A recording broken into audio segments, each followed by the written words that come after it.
My name's Susan Lance. I am originally from Williamsport, Pennsylvania, and now live in Lewisburg.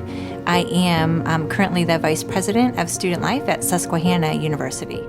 We are here today really because of an event that happened to me in 2015.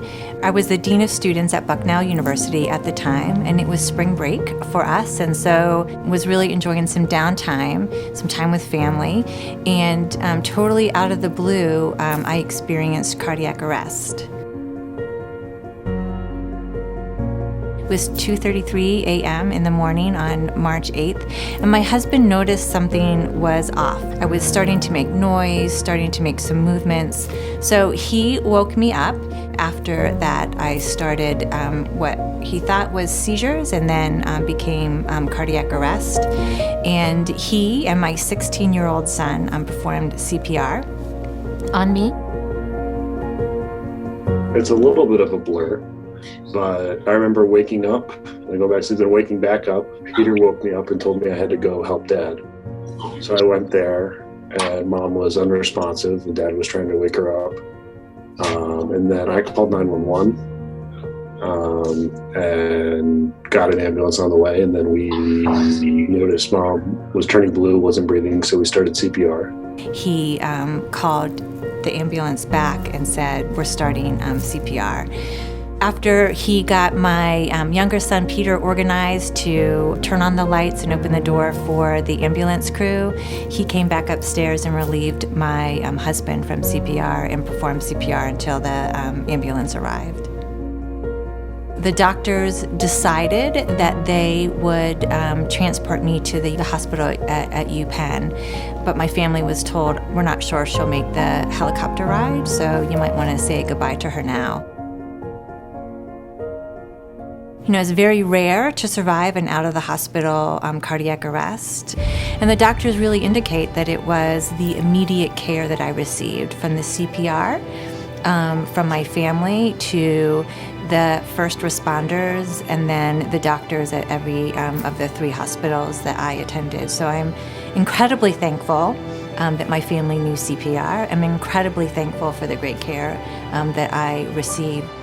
I was a lifeguard, so I knew it through that. I learned it through Boy Scouts, and then in high school, I think sophomore year, it was part of my health class, was CPR. Throughout that time, we had decided maybe to do some genetic testing. The original genetic markers, the history, did not reveal any concern. There was not a lot of heart history in the family. Unfortunately, while we were waiting for genetic testing, my brother had the same cardiac arrest moment, and unfortunately, he did not survive. I went through some genetic testing and found that I do have genetic mutation in my SCN5A gene. It was a mutation that doctors had never seen before, and so they knew that it was an arrhythmic disorder, but they didn't know which one or what that really meant. So then we started genetic testing of all of our family members, and in addition to my brother, my sister has the genetic mutation. One of my 2 boys does, and then I have 3 nieces and a nephew who do as well. What we have is an arrhythmic disorder that looks most like Brugada. The best treatment for Brugada is a defibrillator. So I have an ICD, a defibrillator, and my son does, and my sister does, and 2 nieces and a nephew who have one as well, and my other niece is in the process of getting one as well. I'm very grateful to the American Heart Association. First of all, I'm very grateful for the education that they're doing about CPR and about the importance of that, and the educational opportunities that they provide to make that happen. I had 2 additional cardiac arrest moments that were stopped by my defibrillator. And at each of those moments, I learned more, and new research was available and new treatments were available. And the fact that my son and my nieces and nephew have this genetic mutation as well, you know, I I'm very interested in continuing those advances so that they don't have to go through the challenges that occurred to me.